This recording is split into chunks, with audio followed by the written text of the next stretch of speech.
Elle a le vent en poupe. On peut même dire que le Mistral ne cesse de souffler en sa direction depuis de nombreux mois. Laure Calamy, qui a discrètement joué au théâtre pendant une vingtaine d'années, a vu sa carrière exploser après avoir incarné la truculente Noémie dans la série 10%. Détentrice d'un César de la meilleure actrice pour son intervention dans Antoinette dans les Cévennes en 2021, la comédienne a tout simplement tourné 25 films en l'espace de 7 ans, dont 3 qui débarquent actuellement au cinéma.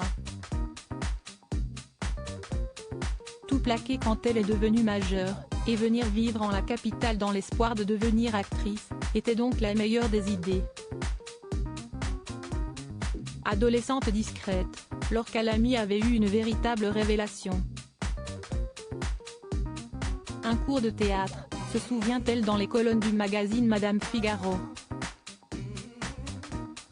Je n'y étais allée qu'une fois, mais ça m'avait tellement plu. J'étais heureuse. Il aura fallu qu'elle se montre patiente avant de devenir l'un des visages les plus présents du cinéma français. Pour autant, le succès, la gloire, rien ne semble lui monter à la tête.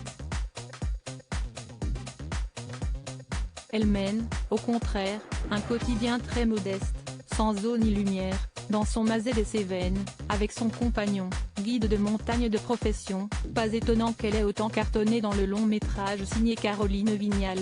L'idéal, pour la planète, serait de faire moins d'enfants heureux en ménage. Dans le Massif central, Laure Calamy est épanouie en amour, mais aussi en famille.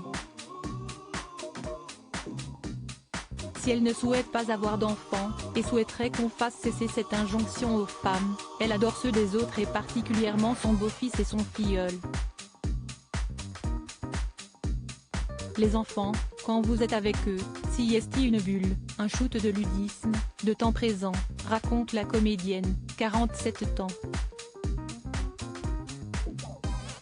Ou vous oubliez justement que l'idéal, pour la planète, serait de faire moins d'enfants. Retrouvez l'interview intégrale de Laure Calamy dans le magazine Madame Figaro du 25 novembre 2022.